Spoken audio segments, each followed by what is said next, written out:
सगळी आपली परंपरा आहे, संतांची परंपरा, सगळी आपली परंपरा आहे जी आज खेचून घेण्याचा प्रयत्न चाललेला आहे.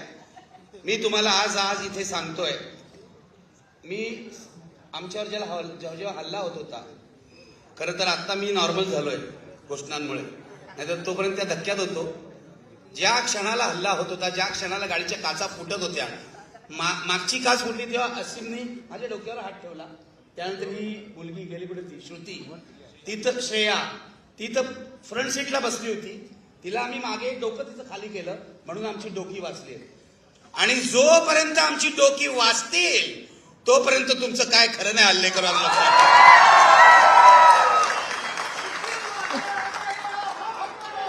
मी तुम्हाला सांगतो, आजच्या हल्ल्याच्या क्षणी, म्हणजे हे खरं तर महात्मा फुलेंचं शहर आहे, सावित्रीबाईंचं शहर आहे, पण या शहराचा गेल्या 100 वर्षांपासून असा हल्लेखोरांचा इतिहास, कलंक तर लावलाच आहे. तुम्हाला सांगतो, 1942 साली या शहरामध्ये आचार्य अत्रेंची सभा उधळण्याचा प्रयत्न संघाने केला होता, हे लक्षात घ्या. आणि आपला ज्याला रामाची भक्ती करतात म्हणतात, त्यांचा नथुराम कुठल्या शहरातला आहे? तो या शहरातला आहे. माझं म्हणणं इतकंच आहे, या हल्लेखोरांना आचार्य अत्रे असं म्हणाले होते, आम्हाला मारणारे मेले, आम्ही जिवंत आहोत. मी एवढंच म्हणतो, त्याच्यात थोडा फरक करून, कारण मी अहिंसावादी माणूस आहे. आम्हाला मारणारेही जिवंत राहोत आणि आम्हीही जिवंत राहू. ते मेले असं मी म्हणणार नाही, ते मरो मी इच्छा करणार नाही, तेही जिवंत राहोत. आणि मी आज तुम्हाला सांगतो, या सर्व हल्लेखोरांना डॉक्टर बाबासाहेब आंबेडकरांचं नाव घेऊन मी इथे सांगतो, मी माफ केलंय. हा माझा वारसा आहे. तुम्ही मला हारायला आलात, महात्मा फुलेंना मारायला आले होते, रामोशी तुम्हाला माहिती आहे. त्यांनी त्यांचं मनपरिवर्तन केलं आणि ते शेवट त्यांचं काम करायला लागले. मला जर ही संधी मिळाली ना, तर या भाजपवाल्यांचं पण परिवर्तन करून टाकेल. तो माझा मार्ग आहे यार. असं काय करता? हा 7वा 8वा हल्ला आहे. म्हणजे माझ्या मनात ही, तुम्ही अंधश्रद्धा म्हणा, श्रद्धा म्हणा, काय म्हणा, 1979 साली माझ्यावर पहिला हल्ला झाला, नितीनला माहितीये. तेव्हाही माझ्या गाडीची मागचीच काच फोडली होती. मागच्या काचेचं काय आकर्षण आहे मला कळत नाही. मागून हल्ला, मागून उपस्थित बेकड लोकांचा हल्ला. 7 हल्ले झाले, 7 हल्ले. 6 हल्ल्यातून मी वाचलो. आज 7व्या हल्ल्यातून सुद्धा असीम वाचलो. मी जेव्हा हल्ला होत होता तेव्हा या दोघांना काय सांगत होतो विचारा. टेन्शन आलं होतं सगळ्यांनाच. समोरून माणसं गाडीवर उड्या मारतायत, लाठ्यानी मारतायत, काठ्या मारतायत, पोलीस मध्ये पडतायत, पोलिसांना ऐकत नाहीये. कुठच्याही क्षणी आम्ही आज मरू शकत होतो. मी तुम्हाला सांगतो, मरण डोळ्यासमोर होतं अगदी. त्या वैभवमुळे आपण वाचलेलो आहे. वैभव तो ड्रायव्हर जो आहे ना, त्यांनी जी गाडी मारली, प्रशांत दादा इथे बसलेले आहेत, त्यांचा एक मोठा गट तिथे उभा होता सिग्नल जवळ. त्यांनी भाजपवाल्यांना थेट अंगावर घेतलं. त्यांची आणि भाजपवाल्यांचा संघर्ष झाला. मी तुमचा ऋणी आहे, तुमचा सर्वांचा ऋणी आहे. याचं कारण तुम्ही मला आज जिवंत ठेवलंय. आणि जोपर्यंत निखिल वागळे आणि आमचे सगळे साथी जिवंत आहेत, तोपर्यंत फॅसिझमच्या लढाईत आम्ही आघाडीवरच राहणार. मारू शकता तुम्ही आम्हाला. दाभोळकरांना मारलं, पानसरेंना मारलं, कलबुर्गीनं मारलं, आमच्या गौरी लंकेशला मारलं. तुम्ही कधीही आम्हाला मारू शकता, कारण आम्ही निहत्ते लोक आहोत. आमच्या हातात काही नाही. आमचं हत्यार हे प्रेम आहे, लक्षात ठेवा. तुम्ही कधीही आमचा जीव घेऊ शकता, पण माझ्या मनात एक विश्वास आहे. त्याचं लॉजिक मला कृपया विचारू नका, नाही तर त्यावरही वाद घाला. माझ्या मनात एक विश्वास आहे पहिल्यापासून, 7 हल्ले सहन केल्यावर, की जो सत्याच्या मार्गावर चालतो त्याला एकतर फुले आंबेडकर किंवा महात्मा गांधी कोणीतरी वाचवत असलेला. मी यांना सांगत होतो, आपण म्हणणार नाही. हा माझा विश्वास आहे नितीन. तू मला अंधश्रद्धा म्हण, काही म्हण, पण ही माझी श्रद्धा आहे. आपण सत्याचं काम करतो. आपल्याला हे लोक मारू शकत नाही, आपल्याला जखमी करतील. आज आमची डोकीच फुटणार होती, काचा गेल्या सगळ्या केसामध्ये आणि अंगामध्ये, पण जगलो आपण, जिवंत राहिलो. आणि जोपर्यंत आम्ही जिवंत आहोत तोपर्यंत तुमच्याशी संघर्ष करणार. या भारताचा हिंदू पाकिस्तान होऊ देणार नाही.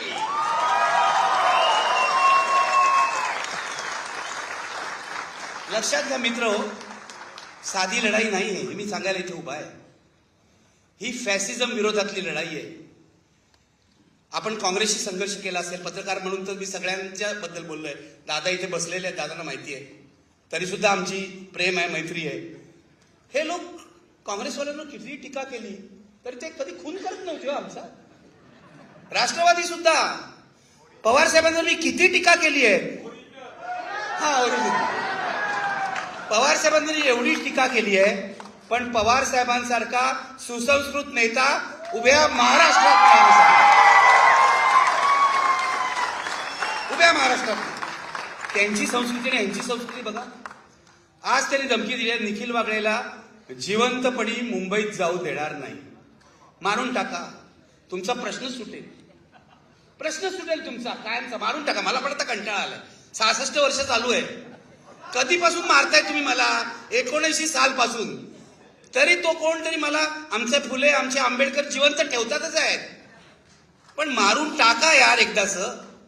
आणि एक निखिल वागळे मेला तर हजारो निखिल वागळे तयार होतील.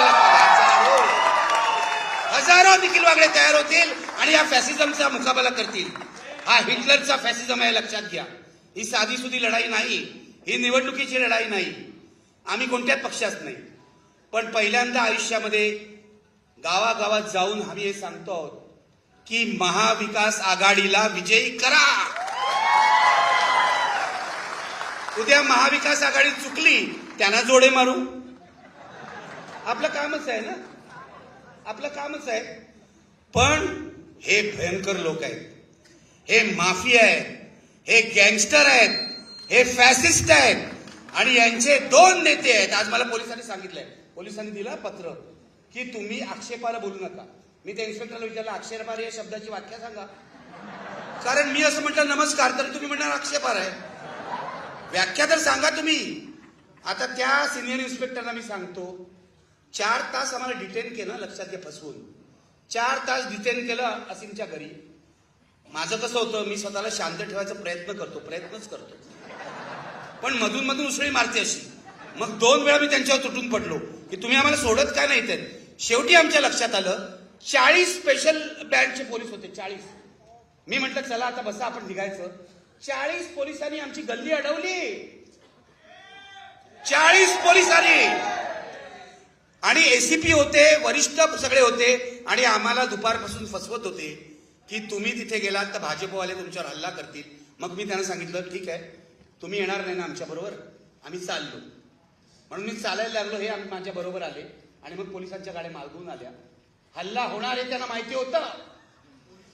पुणे पोलिसांना हल्ला होणार आहे माहिती होतं, कारण त्यांनी आम्हाला आधीच सांगितलं होतं की हल्ला होण्याची शक्यता आहे. पण पोलिसांनी सिनेमातल्या पोलिसांप्रमाणेच भूमिका बजावली.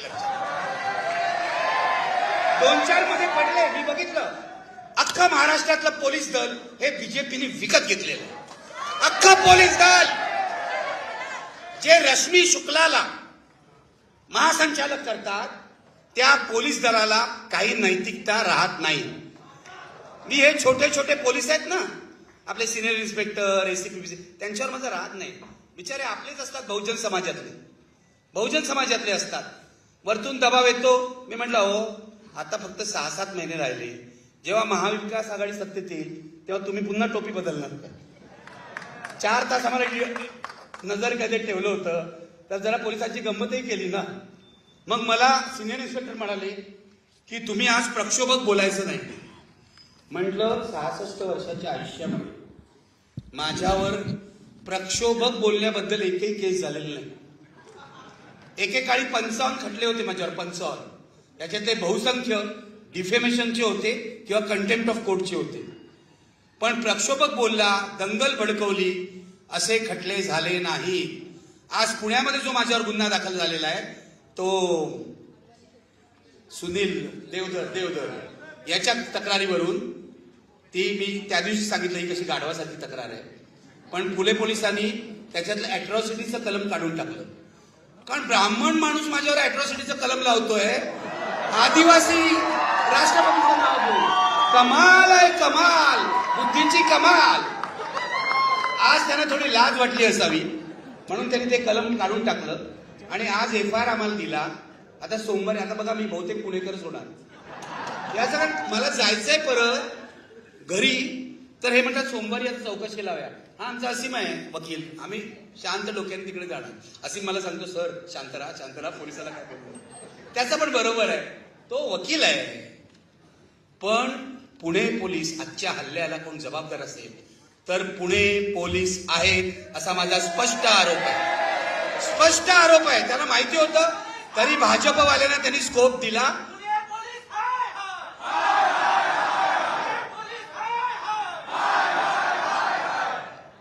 आता हळूहळू महाराष्ट्र पोलीस आहे असं म्हणायची वेळ येईल. सोडून द्या, वाट लावली हो या सगळ्या 3 चाकाच्या गाडीने, वाट लावली आहे. काय झालं, परवा मी येणार आहे ललित कलावर, कारण ललित कलाचा जो विषय आहे तो केवळ त्या नाटकापुरता मर्यादित नाहीये, मी तुम्हाला सांगतो. पण त्याआधी तुम्हाला सांगतो, 5 गोळीबाराच्या घटना 5 दिवसात घडलेल्या आहेत. 5 गोळीबाराच्या घटना. तो आमचा गणपत गायकवाड केबल ऑपरेटर, हा केबल ऑपरेटर होता 2009ला, निवडणुकीला उभे केला राहिला आणि पहिलं काय तर IBL लोकमत बंद केलं त्यांनी. अशा माणसाला लोक मतं देतात म्हणजे खरं म्हणजे लोकांना सुद्धा शरम वाटायला पाहिजे मतदारांना. 3 वेळा निवडून आला आणि हा म्हणतो शिंदेना मी 100 कोटीपेक्षा जास्त पैसे दिले आणि पोलीस स्टेशनमध्ये गोळीबार करतो. काय झालंय महाराष्ट्राचं? कोणीतरी आज म्हणालं महाराष्ट्राचा उत्तर प्रदेश बिहार होतोय ने झालाय. उत्तर प्रदेश बिहार झालाय. आता उत्तर प्रदेशवाले म्हणतील की आमचा महाराष्ट्र होतोय. लक्षात घ्या, एकेकाळी बुद्धिवंतांचा महाराष्ट्र आता बदमाशांचा महाराष्ट्र झालाय. आणि या फडणवीस, त्याच्यानंतर शिंदे आणि दादा पवार यांनी तो विकायला काढलेला आहे. झालं, तो गणपत गायकवाड गोळीबार करून गेला. हे अजित दादा येऊन इथे एका शेख नावाच्या गुंडाला भेटले. आधी तो पार्थ पवार, त्यांचा देवटा, तो भेटला. आणि पार्थ पवार कोणाला भेटला? गजा मारण्याला भेटला. पुण्यातल्या तुमच्या लोकांना सगळा तो इतिहास माहिती असणार, मी काय सांगायची गरज नाही. हे आजच का गुंडांना भेटतायत? मी तुम्हाला सांगतो, यावेळची महाराष्ट्रातील निवडणूक सगळ्यात रक्तरंजित निवडणूक असणार आहे. सगळ्यात रक्तरंजित. रक्त नाही सांडायला पाहिजे. आपण आपलं गुंडांना पकडून द्यायला पाहिजे. याचं कारण काय चालतंय ऐका जरा काय सांगतोय मी शांतपणे. CMO मध्ये, मुख्यमंत्र्यांच्या ऑफिसामध्ये गुंडांना मॅनेज करायला एक पोलीस अधिकारी बसलेला आहे. हा बरोबर आहे, माझे व्हिडिओ बघता वाटतं तुम्ही. गुड. प्रदीप शर्मा नावाचा बदनाम पोलीस अधिकारी CMO मध्ये बसलेला आहे. त्याचं एकमेव काम आहे की या सर्व गुंडांना मॅनेज करणं. त्याला अजून ऑफिशियल पोझिशन नाही, तो OSD झालेला नाही, पण त्याला नेमलाय. आता प्रदीप शर्माचे हे उपद्व्याप आमच्या फडणवीसांना काय पटत नाही. त्यांनी काय केलं, 2 दिवसापूर्वी या प्रदीप शर्मावर IT ची धाड घातली, इन्कम टॅक्सची धाड घातली. आतलं युद्ध आहे, कोणाचा बळी पडेल सांगता येत नाही. बघा, एकमेकाला मारणारच एक दिवस हे लोक, पूर्णपणे मारणार आहे. इतकी घाणेरडी पातळी झाली यांची. मंत्रालयामध्ये गुंड जातात, व्हिडिओ काढतात, व्हायरल करतात आणि सर्व उद्योग करतात. तुमच्या पुण्यातल्या ज्या गँग आहेत ना, या बहुसंख्य गेल्या वेळेला राष्ट्रवादीसाठी काम करत होत्या, अजितदादासाठी. म्हणजे पुण्यातले तुमचे बादशाह होते अजितदादा. मग काय म्हणू, बरं अजित पवारांचं दादा म्हणून प्रेम केलं, बरोबर आहे, ठीक आहे. ओके, आता दादा रोहित दादा आले. अरे वा, रोहित दादा पण धाडसी आहेत. रोहित दादा, मी तुम्हाला एक गोष्ट सांगतो माझ्या अनुभवावरून. मी 7 वेळा जेलमध्ये गेलो, 2 वेळा मला विधानसभेने पाठवलं. जेल एवढी वाईट जागा नाहीये, घाबरू नका, तुम्ही लढताय लढा. ज्याचे हात स्वच्छ आहे तो तुरुंगात जायला घाबरणार नाही. तुरुंग ही आत्मपरीक्षणाची जागा आहे, लक्षात घ्या. एकांतामध्ये आपला चेहरा आपल्याला दिसतो, एकांतामध्ये. त्यामुळे याच्यात जाणं, तुरुंगात जाणं, घालतील कोणाकोणा तुरुंगात, कदाचित आणखीन काही लोकांना घालतील तुरुंगात. घाबरतात लोक तुरुंगात जायला. मी परवा सिन्नरच्या सभेतही सांगितलं की तुम्ही का घाबरता एवढे तुरुंगात जायला, सर्वांनी एक एकदा जाऊन यायला पाहिजे. याच्याकडे गांधीजी म्हणायचे की तुरुंग ही शाळा आहे, हे लक्षात घ्या. तिथे माणसं कळतात, गुन्हेगार मुळातून कसा गुन्हेगार नसतो हे कळतं. मला 2 वेळा यांनी तुरुंगात पाठवलं, मी ऋणी आहे यांचा. पहिल्यांदा शरद पवारांच्या सरकारने, कारण माझ्यासोबत अंडा सेलमध्ये कोण होते माहितीये? बॉम्ब फेटातले सगळे आरोपी, संजय दत्त आणि सगळेच. आणि दुसऱ्या वेळेला माझ्यासोबत होते केतन पारेख प्रकरणातले आरोपी आणि त्या प्रिया राजवंशी खुनी, देवानंदचे 2 भाचे माझ्या बाजूच्याच कोठडीत होते. इतकी गंमत येते त्या तुरुंगामध्ये, अनुभव तुम्हाला सांगतो. त्यामुळे आमचे डॉक्टर लोहिया म्हणायचे त्याप्रमाणे त्रिसूत्री पाहिजे राजकारणामध्ये. त्रिसूत्री, तुरुंग, फावडा आणि मतपेटी, ही त्रिसूत्री पाहिजे, लक्षात घ्या. सगळ्या राजकीय पक्षांनी लक्षात ठेवलं पाहिजे. आपल्याला तुरुंगात जायची तयारी पाहिजे, व्यवस्थेशी संघर्ष करून. फावडं म्हणजे विधायक काम आणि मतपेटी, मतपेटीस परिवर्तन घडवू शकेल, जे यावेळेला लोकसभेला सुद्धा महाराष्ट्रात घडणार आहे. माझ्याकडून लिहून घ्या तुम्ही. ईव्हीएम हटाव वगैरे ठीक आहे, ते नाही हटलं तरी महाराष्ट्रात लोकसभा आणि विधानसभेला मोदींना मोठा फटका बसणार आहे, लक्षात घ्या. बसणार. आम्ही गावागावात जातोय आणि विचारा, लोकसभेला सुद्धा त्यांना माझ्या मते 200 पेक्षा कमी जागा मिळतील. आणि 15 म्हणताय ते ठीक आहे, तुमच्या तोंडात साखर पडत. आणि विधानसभेला माझं फक्त या लोकांना महाविकास आघाडीचं एवढंच म्हणणं आहे, आम्ही एवढे फॅसिस्टांशी लढतोय या भाजपशी, मरायला तयार आहोत. तुम्ही एकत्र राहा बाबांनो, एकत्र राहा. आणि तुम्हाला जर्मनीमध्ये 1930 साली हिटलर का जिंकला माहितीये? हिटलर विरोधी पक्षांचं बहुमत होतं, म्हणजे जास्त मतं त्यांच्याकडे होती, पण त्या पक्षांमध्ये ऐक्य नसल्यामुळे हिटलर जिंकलेला आहे, लक्षात घ्या. इथे मोदी त्याच कारणाने जिंकतायत की मोदी विरोधी मतांमध्ये एकजूट नाहीये, हे लक्षात घ्या. आपल्याला फॅसिझमशी लढायचंय. परवाचा जो ललित कला केंद्राचा प्रसंग आहे तो केवळ ललित कला केंद्रापुरता बघू नका. तो आपल्या शिक्षणावर या फॅसिस्टांनी केलेला हल्ला आहे. आणि मला एक नवी माहिती मिळाली पुण्यातल्या जाणकारांकडून की हा हल्ला ललित कला केंद्रावर केला असला तरी मुख्य लक्ष याचं होतं ते तुमचे जे कुलगुरू आहेत ते. भारतीय जनता पक्षाच्या 2 गटातच भांडणं चालू आहे, कुलगुरू हा असायला पाहिजे की नसायला पाहिजे, आणि त्याला अडचणीत आणण्यासाठी हा हल्ला केलेला आहे. आणि ते तुमचे चतुर्शृंगी ना, त्याचे पोलीस काय म्हणतात?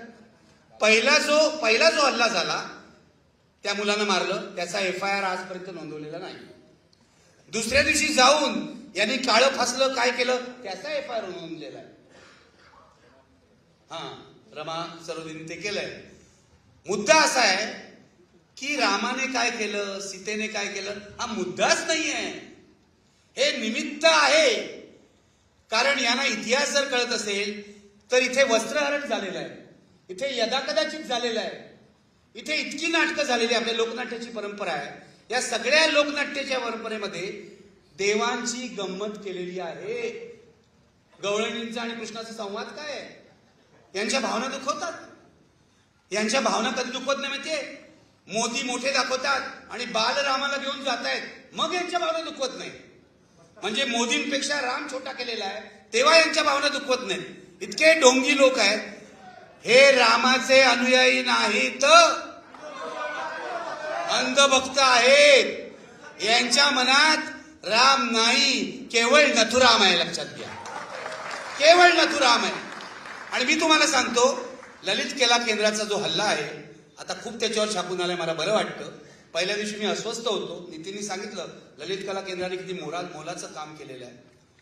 आज ही जी सभा आहे निर्भय बनूची, ती यासाठी आहे की असे जर तुम्ही ललित कला केंद्र किंवा कुठच्याही शैक्षणिक संस्थेवर महाराष्ट्रात फॅसिस्टांनी हल्ले केले तर निर्भय बनो त्यांच्या विरोधात उभं राहील आणि त्या त्या संस्थेला संरक्षण देईल. त्या त्या संस्थेला. माझ्या तर मनात हा विचार आहे, म्हणजे मी अहिंसावादी आहे, लक्षात घ्या, पूर्ण अहिंसावादी. मी माझ्या पोरालाही कधी मारलेलं नाही, लक्षात घ्या. म्हणजे माझं ट्रेनिंगच तसं आहे. पण मला असं वाटतं या फॅसिस्टांचे हल्ले रोखायला आता एक भगतसिंग ब्रिगेड काढली पाहिजे. उगाच किंचाळू नका, म्हणजे जाऊन मारायचं ठोकायचं नाही. स्वसंरक्षणाचा अधिकार आहे. जेव्हा ही मंडळी आजच्यासारखी उभी राहतात तेव्हा आमची भगतसिंग ब्रिगेड उभी राहील आणि आमच्या लोकांचं संरक्षण करेल, जो घटनेने दिलेला आम्हाला अधिकार आहे. आज पण राहिली. अभिनंदन तुमचं, थँक्यू व्हेरी मच. एवढ्या मोठ्या संख्येने तुम्ही आलात. तुम्ही आहात म्हणूनच मी आहे, हे लक्षात घ्या. तुमचं हे अथांग प्रेम आहे इतक्या वर्षांचं, म्हणूनच आम्ही सगळे जिवंत आहोत आज. या प्रेमानेच आम्हाला वाचवलेलं आहे, लक्षात घ्या. सत्याचा मार्ग आणि तुमच्यासारख्या लोकांचं प्रेम. म्हणून मला कायम खात्री वाटते, हे मोदी बिदी ठीक आहे, मोदी शाह हे जे दोन गुन्हेगारी प्रवृत्तीचे लोक या देशात बसलेले आहेत, मला सांगितलं मोदी आणि शहावर बोलू नका. पण मी काय खोटं बोलतोय? मोदी आणि शहा गुन्हेगारी प्रवृत्तीचे आहेत की नाही? जाऊन बघा. माझ्यावर सुनील देवरेंनी खटला भरला, तो कशासाठी? मी एक ट्विट केलं. मी मोदींविरुद्ध इतकं बोलतो व्हिडिओमध्ये, ते ऐकत नाही. मी एक साधं ट्विट केलं. मी असं म्हटलं, अडवाणींना मिळालेलं भारतरत्न हा एका दंगलखोरांनी दुसऱ्या दंगलखोराला दिलेली शाबासकी आहे. इतकं साधं वाक्य आहे. याच्यात माझं मतही नाही, कारण फॅक्ट आहे, वस्तुस्थिती आहे. अडवाणींच्या यात्रेनंतर दंगली झाल्या. गुजरातमध्ये मोदींनी दंगली घडवल्या. दंगलीत त्यांचा हात होता. न्यायालयात काय झालं आणि न्यायालयात कसं फिरवलं गेलं सगळं, हा मुद्दा वेगळा. त्या बिल्किस बानूचं काय करतायत बघा. लाज वाटत नाही ना. म्हणून यांना आपल्याला मारून टाकायचंय. म्हणून यांना असीम सरोदेला मारायचं आहे, कारण असीम सरोदे त्या बिल्किस बानू सारख्या अन्यायग्रस्तांच्या बाजूने उभा राहतो. म्हणून त्यांना आपल्याला मारून टाकायचं. हे लक्षात घ्या. हे तुम्ही लक्षात घ्या. हा फॅसिझम आहे. मला माझे काही मित्र आज सांगत होते की तुम्हाला UAPA लावतील. म्हणलं माझी तयारी आहे, लावा. आता एवढ्या, आता आनंद तेलतुंबडे सारख्या संत माणसाला तुम्ही UAPA लावला तर मला लावलं तर काय नाही, मी घरात बसायची 5 वर्ष जेलमध्ये जाऊन बसेल. फायनली सुटीनच. कारण UAPA लावण्यासाठी आहे काय? मी काय दहशतवादी आहे? पुणा पोलिसांनी आम्ही दहशतवादी असल्यासारखी आम्हाला वागणूक दिलेली आहे. त्यांचं काम होतं, भाजपने जेव्हा तक्रार केली त्या तक्रारीमध्ये असं लिहिलंय, पोलिसांनी परमिशन दिली तर आम्ही ही सभा उधळून लावू. दाखवा. बघा हे लोक. आज आपण यांचं आव्हान स्वीकारलं. गाडी फोडली गेली बिचाऱ्याची, आमच्या ड्रायव्हरची, पण आपण यशस्वी झालो. आपण जिंकलो. आजच्या घडीला आपण जिंकलो. गाडी फोडली. मला तर वाटत होतं डोकं फुटेल, रक्तबंबाळ होऊ, पण एवढं काहीच झालं नाही. वाचलो आम्ही. फुले आंबेडकर, जोपर्यंत आम्हाला शिवाजी महाराज, शाहू, फुले, आंबेडकर आणि सर्व संतांचा आशीर्वाद आहे, तोपर्यंत तुम्ही आम्हाला खतम करू शकत नाही. विश्वासच बाळगा. आणि मला असं वाटतं इथे खूप, म्हणजे निर्भय बनूच्या सभेचं आजचं वैशिष्ट्य असं आहे, यांना मी सांगेन, या महिलांना, मुली म्हणतो, तुम्हाला महिला म्हणणं म्हणजे जरा अति होतं, तर या मुलींना मी सांगेन, पहिल्यांदा निर्भय बनूच्या सभेमध्ये महिलांची संख्या आहे. आणि माझं असं आव्हान आहे, माझा पत्रकारितेमध्ये सुद्धा आग्रह होता, 50% मुली पाहिजेत. तुम्ही 33-32% द्या, मी 50% म्हणतो. याचं कारण तोच बॅलन्स आहे समाजामध्ये असला पाहिजे. तुम्ही सगळे निर्भय बनूमध्ये या. महिलांनी याचं नेतृत्व करावं, तरुणांनी याचं नेतृत्व करावं, असं माझं मत आहे. तुम्ही हातात घ्या.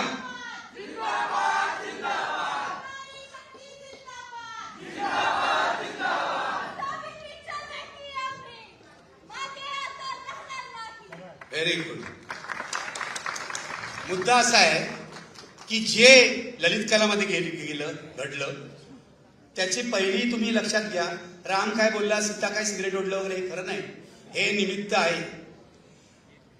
ललित कलामध्ये नाही, पण यदा कदाचित जे नाटक होतं नवी मुंबईला विष्णुदास भावे सभागृहामध्ये सनातननी बॉम्ब फोडला होता. बॉम्ब. ललित कलावर हल्ला करणारी प्रवृत्ती आणि ही प्रवृत्ती एकच आहे. ललित कलावर हल्ला करणारी प्रवृत्ती आणि दाभोळकर, पानसरे, कलबुर्गी, गौरी लंकेश यांचा खून करणारी फॅसिस्ट प्रवृत्ती एकच आहे, लक्षात घ्या. तालिबानी प्रवृत्ती बरोबर आहे. सगळ्यावर नाही बोलू शकत आपण, जग आहे, छोटं आहे. वेगळं भाषण ठेवा आणि 10,000 लोकांची सभा घ्या, मी येईन. कळलं का? आज नाही बोलणार, लोह्यावर बोलेन. मुद्दा हा आहे, मी हे तुम्हाला सांगतोय आणि हात जोडून सांगतोय. आज ललित कलामध्ये घुसले, आज आणखीन कुठे घुसले, आज मुसलमानांवर बुलडोजर फिरवले, कोणी काही बोललं नाही. हे लोक आज आम्हाला ज्या पद्धतीने मारलंय, तुम्ही बघितलंय विश्वंभर कसे मारत होते आणि काय करत होते. पण मी म्हणतो की हे आपलं ट्रेनिंग आहे. हे ट्रेनिंग आहे, याच्यातूनच कार्यकर्ता तयार होतो. पहिल्यांदा मी जेलमध्ये गेलो होतो इंदुताई केळकरांच्या अंग्रेजी हटावमध्ये. आझाद मैदान जेलमध्ये 24 तास. मस्त अनुभव. अरे जेल कधी बघितलं नव्हतं, पहिल्यांदाच बघितलं. सत्याग्रहामध्ये जेलमध्ये गेलो आणि अनुभव आले. माझा मुद्दा एवढाच आहे की ही फॅसिस्ट माणसं ललित कलावर हल्ला करून थांबणार नाहीये. ही आपल्या घरात घुसणार आहे, ते लक्षात ठेवा. ही आपल्या घरात घुसणार आहे. कारण राम जन्मभूमी, राम मंदिर ज्या दिवशी झालं त्या दिवशी एका RSS वाल्याचा मला फोन आला, गलिच्छ शिव्या घातल्या नेहमीप्रमाणे, आणि म्हणाले एक दिवस तुमच्या घरात घुसून तुम्हाला धडा शिकवू. ही त्यांची हिंमत वाढलेली आहे. हे रामाचे वंशज वगैरे काही नाही, हे रामाचे व्यापारी आहे, ते लक्षात ठेवा. नाहीतर राम मंदिरापाठोपाठ तो लोढा तिथे गेला नसता. लोढा बिल्डर मुंबईचा गेलाय अयोध्येमध्ये. हजारो एकर जमीन त्यांनी खरेदी केली आहे आणि त्यातल्या जमिनीचा एक तुकडा अमिताभ बच्चननी 14 कोटीला घेतलाय. रामाचा वापर आहे. अदानी पण गेलाय ना, अदानी पण गेलाय बघा. अंबानी गेलाय थोड्या दिवसात. बघा, ऐका, मुद्दा हा आहे की राम एक मंदिर बांधायचं आणि त्याभोवती मार्केट उभं करायचं, रामाचा मॉल. हा धंदा आहे, हा धंदा आहे. श्रद्धेचा धंदा आहे, लक्षात ठेवा. या लोकांना धर्माबद्दल प्रेम नाही, यांना धर्म विकायचा आहे. तिथे राष्ट्रपती म्हणतात आम्ही आदिवासी केली आणि त्या राष्ट्रपतींना साधं निमंत्रणही नव्हतं. त्यांचा वारंवार अपमान केलाय. आणि आज सुनील देवधर मलाच सांगतो की तू राष्ट्रपतीचा अपमान केला म्हणून तुझ्यावर अॅट्रॉसिटी. काय बोलायचं आहे ना, काय बोलायचं. मित्र, माझी एवढीच शेवटी विनंती आहे, सगळे एकत्र राहूया. छोटे छोटे मतभेद विसरा. आज जोडून तुम्हाला सांगतोय, पुरोगामी चळवळी बरोबर मी इतकी वर्ष काढली पत्रकार म्हणून. यशवंतरावांनी बेरजेचं राजकारण केलं. आम्ही सगळे वजाबाकीचं राजकारण करतो. आमच्या बरोबर 90% ज्याचं पट्ट आहे ना त्याला पण बाहेर पडतो. नाही तू बाहेर.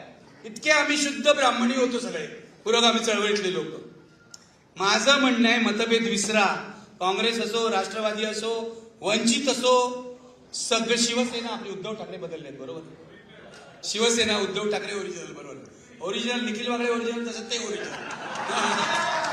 हे लक्षात घ्या. तर एकत्र राहूया. हिटलरशी लढाई आहे, मुसोलिनीशी लढाई आहे. जगातल्या सगळ्या हुकुमशहांचा इतिहास काढून बघा.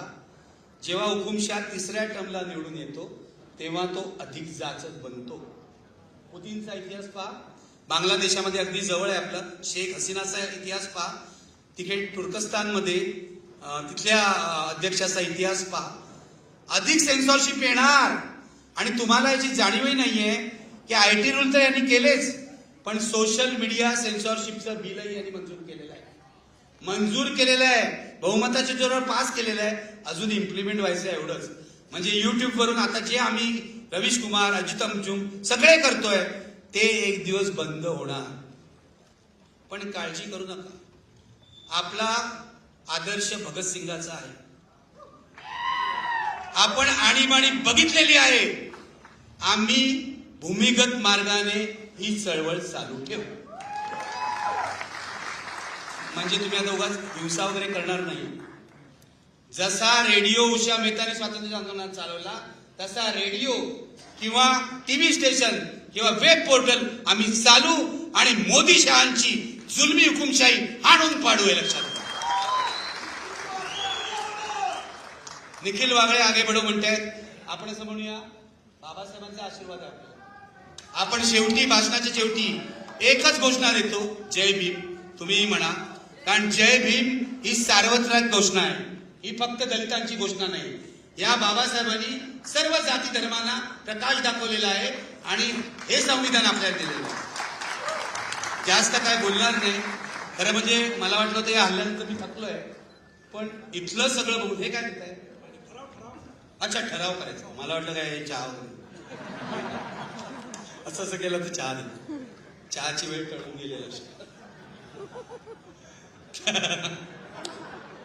तर शेवटी फक्त एवढंच सांगतो, फुले आंबेडकर आपल्या पाठीशी आहेत, सावित्रीबाई आपल्या पाठीशी आहे. या महाराष्ट्राची परंपरा पुरोगामी आहे. तो प्रतिगाम्यांच्या हाती जाऊ द्यायचा नाही.